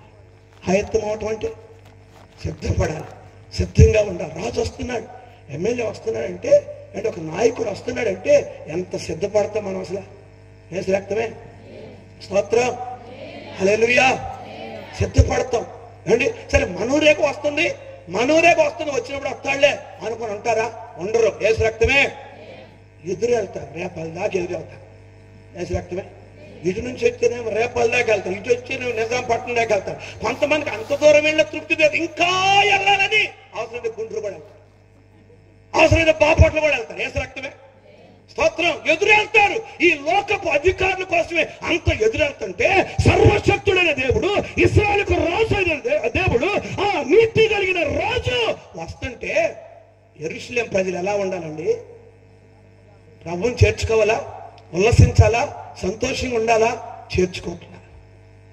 ఎక్కడో అక్కడ సప్ప కూర్చున్నారు. యేసు రక్తమే, స్తోత్రం. ప్రభు ఆ పట్టణంలోకి వెళ్లకుండా అలాగే ఊరు బయట ఆగిపోయి ఆ పట్టణం వైపు చూస్తున్నాడు. ఏంటి, ఎవరు రాలేదు? ఎవరు ఆహ్వానించలేదు నన్ను? ఎవరు చేర్చుకోలేదు నన్ను? ఎందుకు ఇలా చిన్న చూపు చూస్తున్నారు? నేనే మెస్సీయనని ఎందుకు వారు గుర్తించట్లేదు? నేనే ఇశ్రాయేలు రాజునని ఎందుకు వారు గుర్తించట్లేదని ప్రభువు ఆ పట్టణాన్ని చూస్తూ ఆలోచన చేస్తున్నాడు. ఆలోచన చేస్తుంటే ఒకటే ఏడుపు వచ్చేస్తుందండి, ఒక్కటే ఏడుపు వచ్చేస్తుంది. యేసయ్య ఏడుస్తున్నాడు ఆ పట్టణాన్ని చూసి. యేసయ్య ఆ పట్టణాన్ని చూసి ఏడుస్తూ ఉండగా ఆయన నోట నుండి ప్రవచన వాక్కులు వచ్చేసాయి. ఒక శాపకరమైన ప్రవచనం ఆ పట్టణాన్ని గురించి ప్రభు మాట్లాడటం మొదలు పెట్టాడు. లూకాసు సువార్త 19వ అధ్యాయం 41వ వచనం చదవండి ఒకసారి. లూకాసు సువార్త 19వ అధ్యాయం 41వ వచనం చదువుతారా? ఆయన పట్టణమునకు సమీపించినప్పుడు దాన్ని చూచి దాని విషయమై ఏడ్చి నీవును ఈ నీ దినమందైన సమాధాన సంబంధమైన సంగతులు తెలుసుకుని ఎడల నీకెంతో మేలు గాని. హల్లెలూయా. జాగ్రత్తగా గమనించు. ఆ పట్టణాన్ని చూసి ప్రభు ఏడుస్తూ చెప్తున్నాడు, యెరూషలేమా, యెరూషలేమా, నీ యొద్దకు పంపబడిన ప్రవక్తలు రాళ్లతో కొట్టుచూ చంపుచున్నదానా, ఈ నీ దినమందైనా సమాధాన సంబంధమైన సంగతులు తెలుసుకుని నీ ఎడల నీకెంతో మేలు, ఎంతో మేలు అని చెప్పి కేకలేస్తున్న ఆ పట్టణాన్ని చూసి సమాధాన సంబంధమైన సంగతులు తెలుసుకోండి అని కేకలేస్తున్నాడు. కేకలేస్తున్నా ఆ పట్టణస్తులు బయటికి రాలేదండి. ఆ పట్టణానికి వినబడుతున్న కేకలు, ఈ దినమందైనా సమాధాన సంబంధమైన సంగతులు తెలుసుకోండి, రండి, రక్షణ పొందండి అని కేకలేస్తున్నాడు. కానీ ఒక్కళ్ళు కూడా బయటికి రాలేదండి. రాకపోయేసరికి ప్రభు అంటాడు, ఇప్పుడు అవి నీ కన్నులకు మరుగు చేయబడ్డాయి. చూశాడు, ప్రకటించాడు, కేక వేశాడు, కానీ ఎవరు రాలేదు. ప్రభు అంటాడు, ఇవి నీ కన్నులకు మరుగు చేయబడ్డాయి. ఇక మరుగైపోయింది. ఇక నీకు సమాధానం లేదు. సమాధానం ఉన్నది ఇక నీకు. సమాధాన సంబంధమైన సంగతులు నీకు ఉండవు, ఇక మరుగైపోయి. ఆ సమాధాన సంబంధమైన సంగతులు మరుగైపోయినాయి కనుక ఇప్పుడు నీ గతి ఎలా ఉండబోతుందో చెప్పనా? నీ గతి ఎలా ఉండబోతుందంటే, ఇదిగో నీ శత్రువు నీ చుట్టూ కట్టుకట్టబోతున్నాడు. నీ శత్రువు నీ చుట్టూ కట్టుకట్టబోతున్నాడు. నిన్ను ముట్టడి వేయబోతున్నాడు. అన్ని ప్రక్కలన్నీ అరికట్టబోతున్నాడు. నీ పిల్లలను నీతో కూడా నేలకేసి కలపబోతున్నాడు. నీలో రాతి మీద రాయి నిలిచి ఉండని దినాలు రాబోతున్నాయి అన్నాడు. ఆ పట్టణాన్ని శపించేశాడు. రాజును ఆహ్వానించినందుకు, రాజును చేర్చుకున్నందుకు, రాజును ద్వేషించినందుకు, యేసు క్రీస్తే మెస్సయ్య అని గుర్తించినందుకు, లోబడినందుకు ఆ పట్టణం మీదకి శాపం వచ్చేసి శపించేశాడు ఆ పట్టణం. ఇదిగో సమాధాన సంబంధమైన సంగతి తెలుసుకోలేదు కనుక, రాజును చేర్చుకోలేదు కనుక నీ శత్రువు నీ చుట్టూ కట్టబోతున్నాడు. అన్ని ప్రక్కల నిన్ను అరికట్టబోతున్నాడు. నిన్ను ముట్టడి వేయబోతున్నాడు. నీ పిల్లలు నీతో కూడా నేల కలపబోతున్నాడు. రాతి మీద రాయి కూడా నిలిచి ఉండని దినాలు రాబోతున్నాయి అని చెప్పి ప్రభు ప్రవచించి వెళ్ళిపోయాడండి. ప్రవచించి ఆ పట్టణాన్ని శపించి వెళ్ళిపోయాడు. ఆ ప్రవచనం యేసుక్రీస్తు ప్రభులు వారు ప్రవచించిన ఆ ప్రవచనం సరిగ్గా క్రీస్తు శకం 70వ సంవత్సరంలో నెరవేరింది.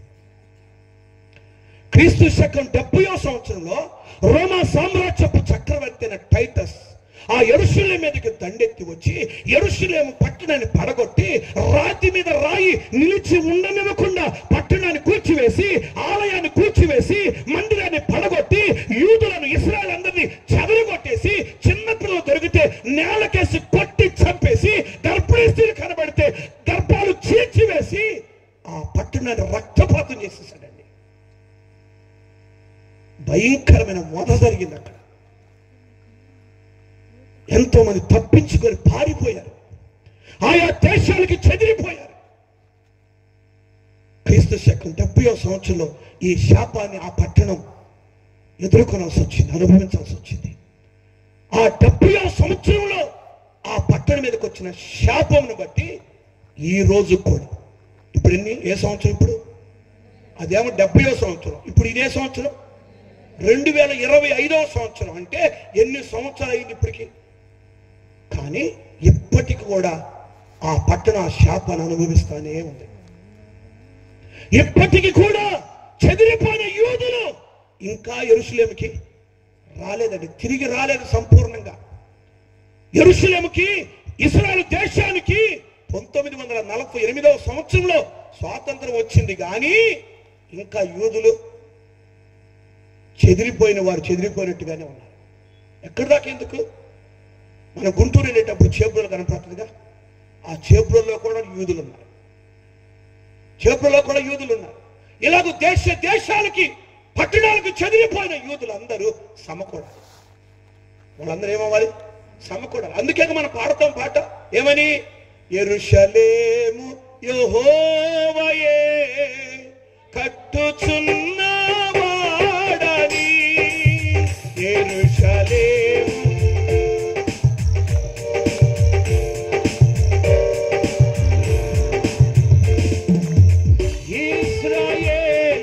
ఇశ్రాయేలీయులను ప్రోగు చేయు, ఇశ్రాయేలీయులను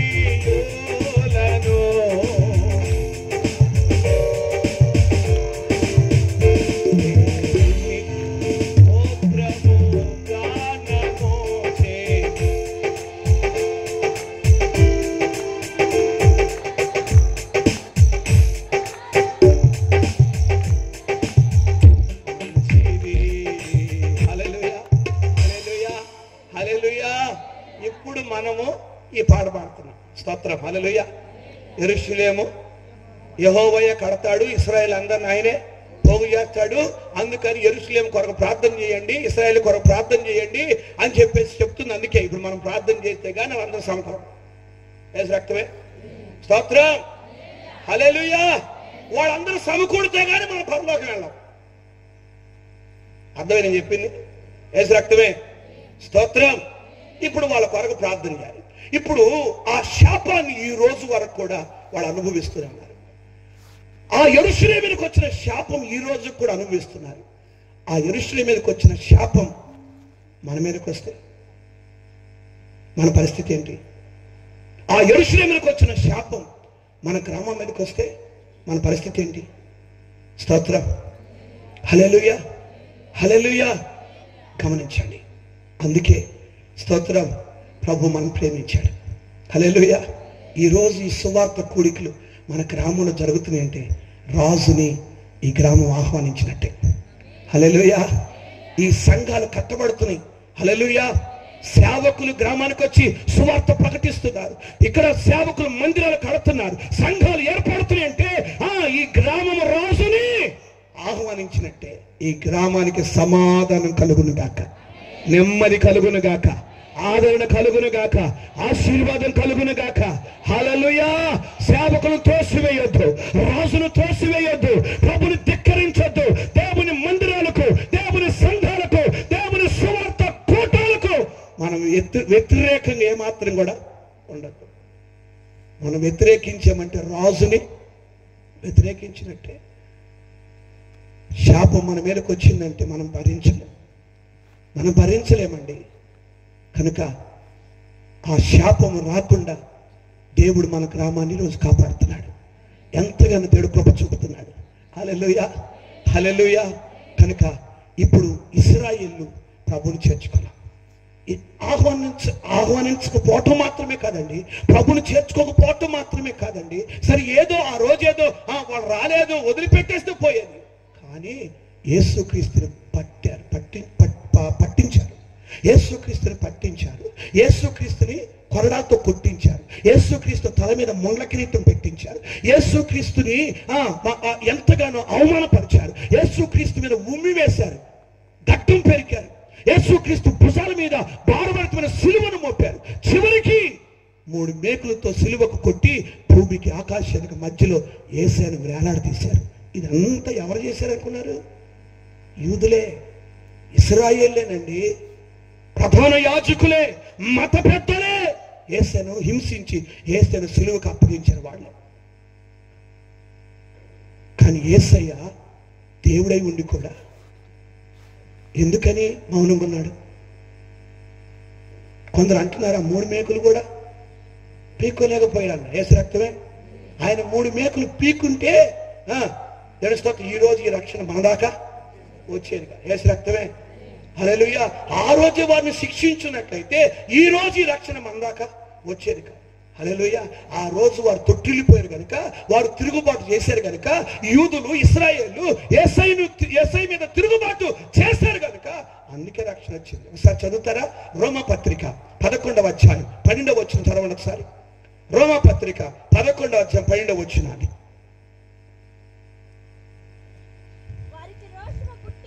వారికి రోషం పుట్టించుటకై వారి తొట్టుపాటు వలన అన్ని జనులకు రక్షణ కలిగేను. స్తోత్రం చెప్పండి. హల్లెలూయా. వారికి రోషం పుట్టించడానికి వారి తొట్టుపాటు వలన అన్ని జనులకు ఏం కలిగింది? అన్ని జనులకు రక్షణ కలిగింది. అన్ని జనులు అంటే ఎవరు? మనమే. ఇశ్రాయేలు తప్ప మిగిలిన వారందరూ కూడా అన్ని జనులే.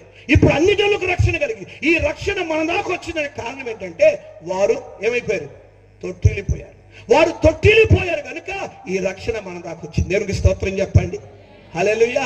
ఈ రక్షణ మనకివ్వటానికే ఆయన హింసిస్తున్నా, దూషిస్తున్నా, అవమానిస్తున్నా, కొరడాలతో కొడుతున్నా, ముండ్ల కిరీటం పెడుతున్నా, ముఖం మీద ఉమ్మి వేస్తున్నా, గట్టం పెరుగుతున్నా, నాగల చాలలు వీపంతో దున్నుతున్నా, సిలువకు మేకులతో కొట్టినా యేసయ్య ఊరికనే మౌనంగానే ఉండటానికి కారణం ఏంటంటే యూదులు తిరస్కరించినా, యూదులు ధిక్కరించినా, యూదులు తిరుగుబాటు చేసినా, యూదులు తొట్టిల్లిపోయినా ఈ అన్ని జనులైనా రక్షిద్దాంలే అని అనుకొని భరించాడు ఆయన, సహించాడు ఆయన. స్తోత్రం చెప్పండి. పాలుగారి దేహము పైన పాపాత్ముల కొరడాలెన్నో, పాలుగారి దేహము పైన పాపాత్ముల కొరడాలెన్నో, నాట్యమాడినాయి నడివీధిన నడిపాయి, నాట్యమాడినాయి నడివీధిన నడిపాయి, నోరు తెరువలేదాయ ప్రేమ, అదులు పలుకలేదాయ ప్రేమ, నోరు తెరువలేదాయ ప్రేమ, అదులు పలుకలేదాయ ప్రేమ. ఇది ఎవరి కోసమో,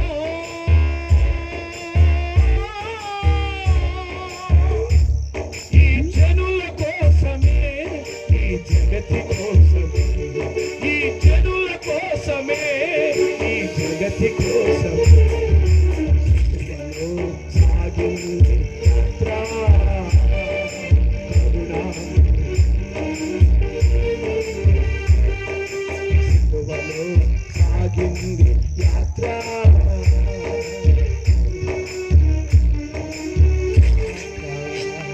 హల్లెలూయా, హల్లెలూయా. నోరు తెరవలేదు, బదులు పలకలేదు. ఎందుకంటే ఈ జనం కొరకే, ఈ జగతి కోసమే, నీ కొరకే, నా కొరకే యేసయ్య శ్రమలన్నీ సహించాడు. స్తోత్రాలు చెప్పండి. హల్లెలూయా. ఇవన్నీ భరించాడండి, ఇవన్నీ ఓర్చుకున్నాడండి మన కొరకు. లేకపోతే ఆ సిలువ మీద మనం వేలాడాల్సి ఉంది. ఆ శ్రమను మనం అనుభవించాల్సి వచ్చింది. ఆ కొరడా దెబ్బలు మనం తినాలండి. ఆ మేకులు మనం కొట్టించుకోవాలండి. మన పాపాలను బట్టి, మన దోషాలను బట్టి మనకు బదులుగా యేసయ్య సిలువ మరణం పొందాడు. ఇంత త్యాగం నీ కొరకు ఎవరు చేస్తారు? ఇంత ప్రేమ నీ మీద ఎవరు చూపుతారు? ఏ స్నేహితుడైనా, ఏ రక్త సంబంధికుడైనా, ఏ బంధువుడైనా నీ మీద ఇంత ప్రేమ చూపుతాడా? ఎవరు చూపని ప్రేమ యేసయ్య మన మీద చూపించాడు. ఎవరు చేయలేని త్యాగం యేసయ్య మన కొరకు చేశాడు. హల్లెలూయా, హల్లెలూయా. యేసయ్యను చంపేశారండి. యేసయ్యను చంపి సమాధి చేశారు. ఇక ఆయన పేరు మరుగున పడిపోవాలి. ఇక ఆయన ఏ మాత్రం కూడా జనంలో ప్రజల్లో సంచరించడానికి వీలు లేదని చెప్పి సమాధి చేసి, సమాధికి రాయిని అడ్డుగా పొర్లించి, సమాధికి ముద్ర వేసి పత్రం చేశారు. సమాధి యేసు రక్తమే. హల్లెలూయా. ఆయన లేవకూడదని, యేసు రక్తమే, ఆయన లేవకూడదని చెప్పి సమాధికి ముద్ర వేసి పత్రం చేశారు. 3వ రోజున మరణాన్ని జయించి, సమాధిని జయించి, ముద్రను జయించి, సాతాను జయించి, కావలిని జయించి ఆయన పునరుద్ధానుడిగా తిరిగి లేచి పరలోకానికి వెళ్ళిపోయాడు. యేసు రక్తమే. స్తోత్రం. హల్లెలూయా. యేసయ్య పునరుద్ధాన శక్తితో లేచాడండి. పునరుద్ధాన బలముతో లేచాడు. ఆయన తిరిగి లేచాడు. స్తోత్రం.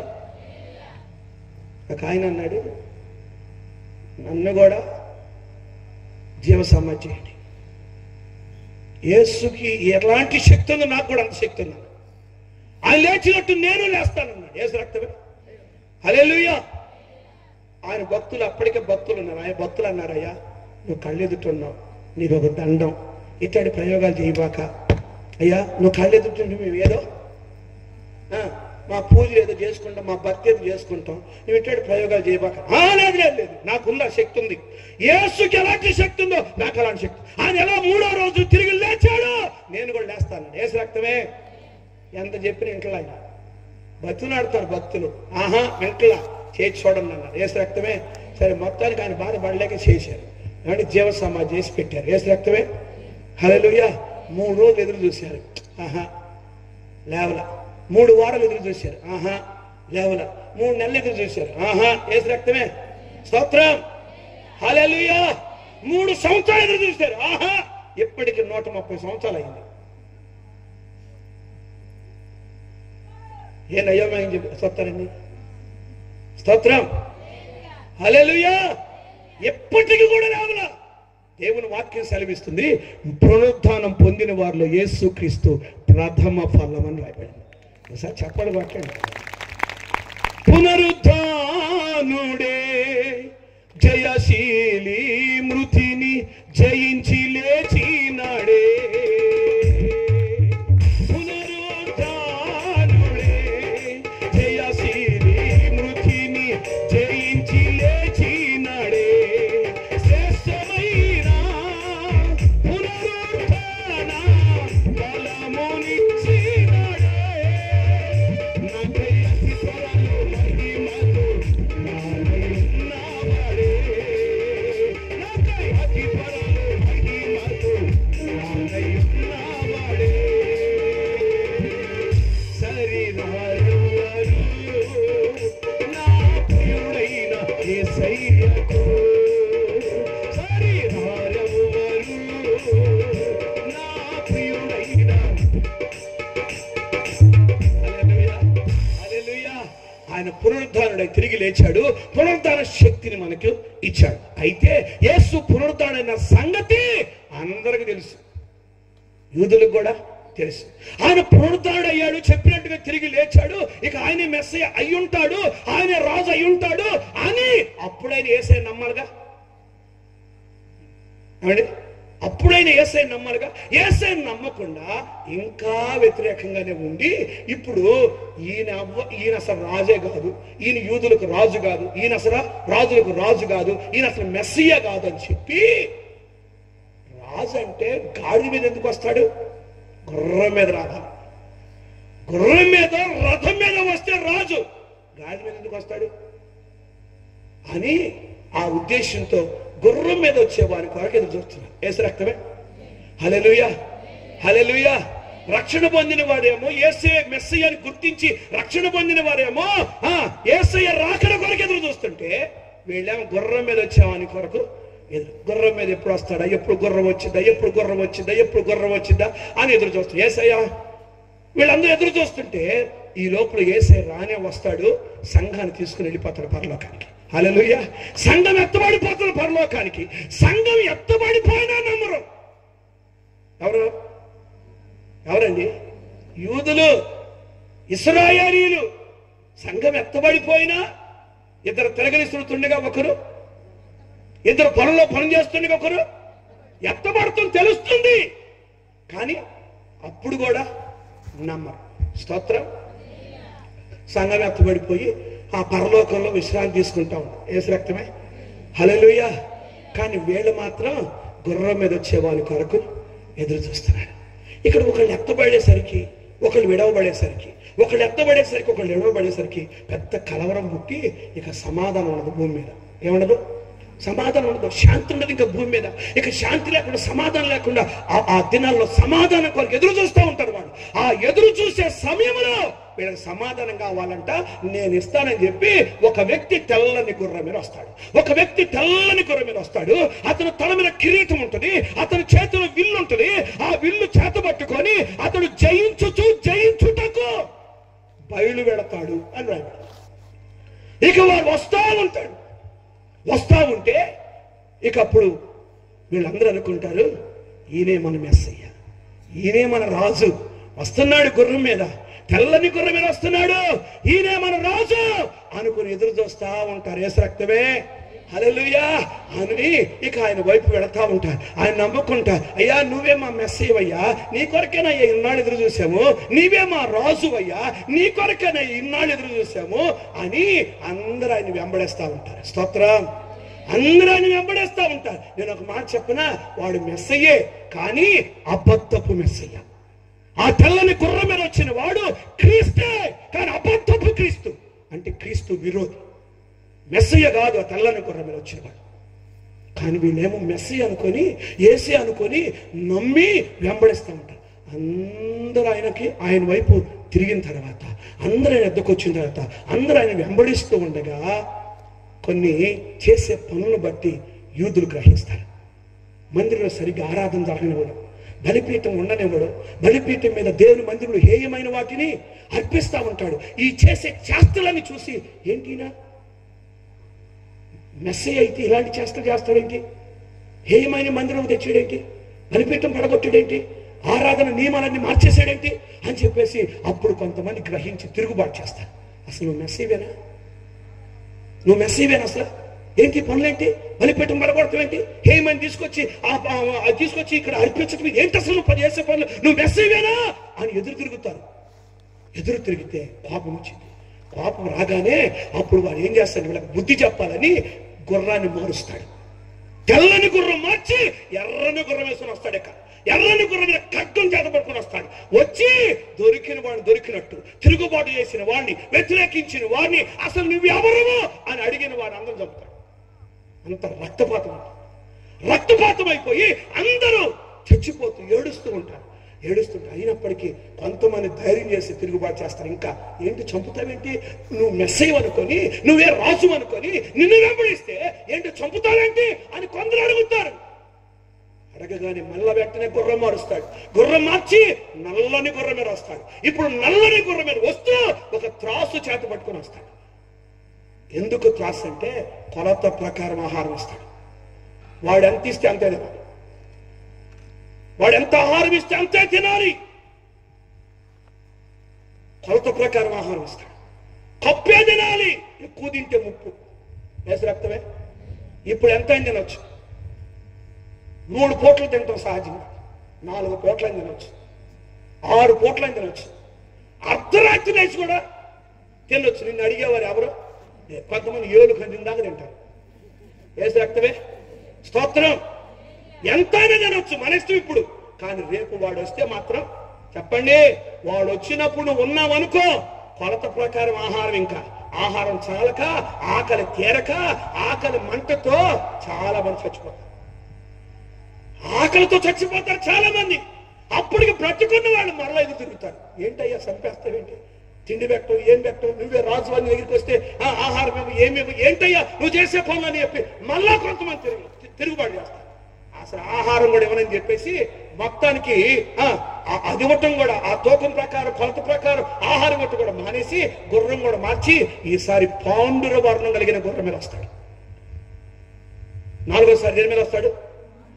పాండుర వర్ణం కలిగిన గుర్రం మీద వస్తాడు. ఈ పాండుర వర్ణం కలిగిన గుర్రం మీద ఎందుకు వస్తాడంటే, మీకు ఆహారం లేదు, మీరు ఏం తింటారో నాకు తెలియదు, మీరు ఎట్లా బతుకుతారో నాకు తెలియదు, బ్రతికితే బ్రతకండి, బ్రతకపోతే సావండి, ఇక నాకు మాత్రం ఏమి పట్టదు అని ఆ పాండుర వర్ణం కలిగిన గుర్రం మీద వస్తాడు. వస్తే ప్రజల ఆకలి తట్టుకోలేక, బాధ తట్టుకోలేక ఏ దొరికితే తినేస్తారండి, ఏ దొరికితే తింటారు. మట్టి తింటారు, మట్టి తింటారు, మట్టి తింటారు. వాళ్ళ పిల్లలు వాళ్ళే చంపుకొని తింటారు. వాళ్ళ పిల్లలు చంపుకొని తింటం అయిపోయిన తర్వాత, ఒకళ్ళొకరు చంపుకొని తింటం అయిపోయిన తర్వాత చివరికి మట్టి తింటారండి. మట్టి తింటే రక్తం అంతా చచ్చిపోతుందిగా, అవునా కదండి? రక్తం అంతా చచ్చిపోయి పాలిపోతారు. ఏమైపోతారు? పాలిపోతారండి, రక్తం చచ్చిపోయి. అదే పాండుర వర్ణం అంటే. మన భాషలో చెప్పాలంటే పాండపు రోగం. అదేనా? పాండుర వర్ణం అంటే పాండపు రోగం వచ్చింది. ఇక ఆ పాండపు రోగం వచ్చి పిల్లలు బతుకుతారా? చిన్నపిల్లలు చూడండి, మట్టి తింటారు కొంతమంది ఏమో చాక్ పీసులు తింటారు, కొంతమంది ఏమో స్లేట్ పెన్సిల్ అండ్ బలపాలు తింటారు, కొంతమంది ఏమో పొయ్యిలో ఉన్న బూడిద తింటారు, కసికలు తింటారు, బొక్కులు తింటారు. యేసు రక్తమే. స్తోత్రం, హల్లెలూయా. అండి కొంతమందికి అలా ఇష్టం అండి, చిన్నపిల్లలకు బాగా ఇష్టం. కొంతమంది గర్భిణీలుగా ఉన్నప్పుడు మాత్రం కొంతమందికి ఇంకేదో తినాలనిపించింది. యేసు రక్తమే, హల్లెలూయా. నేను ఒక మాట చెబుతా కానీ ఎవరు చెప్పనంటారు? యేసు రక్తమే. స్తోత్రం. మా పాస్టర్ గారు గర్భిణితో ఉంది. ఎన్ని కాయలు చేస్తున్నా అన్ని తింటది, అయినా తృప్తి ఉండదు. యేసు రక్తమే. స్తోత్రం. పొయ్యి దగ్గర కూర్చొని కసికలండి. నేను అప్పుడు వేటపాలను పరిచయం చేస్తాను. కానీ మినువులు వచ్చాయి, మాకు ఒడ్లు వచ్చాయి. ఆ ఒడ్లలో, ఆ మినువుల్లో, బియ్యంలో మట్టి గడ్డలు ఐదు తిని. యేసు రక్తమే. అవి తినబాకమ్మా అయినా ఇందో బాగున్నాయి. ఎట్లనే అంటే గడ్డేసలో బాగుంటాయి, భలే టేస్ట్ ఉంటాయి. అదే తిని తిని తిని తిని ఒక కొడుకును, ఆ కొడుకు అట్టాగే ఉంటాడు మట్టిలా. యేసు రక్తమే. స్తోత్రం, హల్లెలూయా. కొంతమందికి ఇది ఒక అలవాటు, అలా తింటా ఉంటారు. అయితే రేపు పాండుర వర్ణం కలిగిన గుర్రం మీద వచ్చినప్పుడు వాళ్ళు తింటారు కదా మట్టి. తిన్నప్పుడు పాండపు రోగం వచ్చి రక్తం అంతా చచ్చిపోయి, మనుషులు పాలిపోయి తెల్లగైపోయి చచ్చిపోతారు. అంత భయంకరమైన పరిస్థితి వస్తుంది. ఇక అందరూ చచ్చిపోయిన వారు చచ్చిపోగా మిగిలిన వారు అనుకుంటారు, మనం ఈయన మెస్సీ అనుకున్నాం కానీ, ఈయనే ఇశ్రాయేల్ రాజు అనుకున్నాం కానీ ఈయన రాజు కాదని చెప్పేసి సంపూర్తిగా ఎదురు తిరిగి ఇక అసరాయన కోసం ఎదురు చేస్తాంటారు. అయ్యా తప్పు అయిపోయింది, క్షమించయ్యా. యేసయ్యా తప్పు అయిపోయిందయ్యా, పొరపాటు అయిపోయిందయ్యా, నువ్వే మెస్సయ్య అని తెలియలేదయ్యా, నువ్వే రాజులకు రాజు అని తెలియలేదయ్యా, నువ్వే అయ్యా ప్రభులకు ప్రభు అని తెలియలేదయ్యా, క్షమించయ్యా, మోసపోయామయ్యా. అయ్యా ఆనాడు నిన్ను త్రోసి వేశావు, ఆనాడు నిన్ను ధిక్కరించావు, నీ మీద తిరుగుబాటు చేశావు, ఆనాడు నిన్ను సిలువకు కొట్టావు, ఆనాడు నిన్ను కొనాలతో కొట్టామయ్యా, క్షమించయ్యా. క్రీస్తు విరోధి సాతాను గుర్రం మీద వస్తే వాడే రాజు అనుకుని మేము మోసపోయామయ్యా, క్షమించయ్యా అని పశ్చాత్తాపడి ప్రభు సన్నిధిలో ఏడుస్తూ ఉంటారు, కన్నీరు కారుస్తూ ఉంటారు. ఆ కన్నీరు కార్చేటప్పుడు, ఆ ఏడుపు ఏడ్చేటప్పుడు దేవునికి స్తోత్రం, హల్లెలూయా, హల్లెలూయా. ఎవరైతే ఇక ప్రభు వైపు తిరుగుతారో వాళ్ళందరినీ కూడా, అనగా యూదులు, ఇశ్రాయేలు అప్పుడు రక్షించబడతారండి. వారందరూ రక్షించబడిన తర్వాత ఇప్పుడు యేసుక్రీస్తు ప్రభువు తెల్లని గుర్రం మీద వస్తాడు. అదే మూలవాక్యం. ఆ తెల్లని గుర్రం మీద వచ్చి ఇక ఎవరైతే విడవబడ్డారో, ఎవరైతే సాతాను అనుసరించారో, ఎవరైతే సాతాను వెంబడించారో, ఎవరైతే అబద్ధ ప్రవక్తను, క్రూర మృగాన్ని వెంబడించి 666 ముద్ర వేయించుకుంటారో వాళ్ళందరితో యుద్ధం చేసి నరకంలో పడేయటానికి వస్తాడు. ఇప్పుడు చెప్పండి, గుర్రం మీద బయలుదేరి యేసు రావటం మంచిదంటావా, లేక గాడిద మీద వచ్చిందే మంచిదంటావా? ఒకసారి చెప్పండి. యేసు గాడిద మీద రావటమే మంచిదా, గుర్రం మీద వస్తే మంచిదా?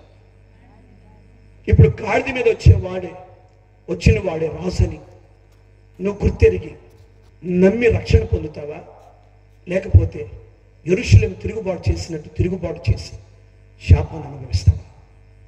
ఒక్కసారి ఈ రాత్రి యోచన చేయి. ఆయన గాడిద మీద ఎలా వచ్చాడు తెలుసా? సమాధానపు రాజుగా వచ్చాడు.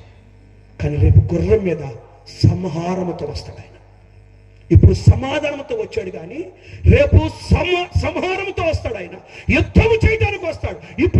ఇప్పుడైతే రక్షించడానికి వచ్చాడు, కానీ రేపు మాత్రం శిక్షించడానికి వస్తాడు. ఆయన శిక్షించడానికి బయలుదేరితే ఆయన ఎదుట మనం ఎవ్వరం కూడా నిలబడలేమండి. కనుక ఆయన గుర్రం మీద బయలుదేరక మునిపే గాడిద మీద వచ్చిన యేసయ్యే నా రక్షకుడు, నా రాజు అని నమ్మాలి. స్తోత్రం, హల్లెలూయా. అసలు వాస్తవానికి యూదులకు రాజు, ఇశ్రాయేలుకు రాజు, కానీ వారు తొట్టిల్లిపోయారు కనుక నీకు రాజు అయ్యాడు ఆయన, నాకు రాజు అయ్యాడు ఆయన, మనకు రాజు అయ్యాడు. దేవుని స్తోత్రం చెప్పండి, హల్లెలూయా.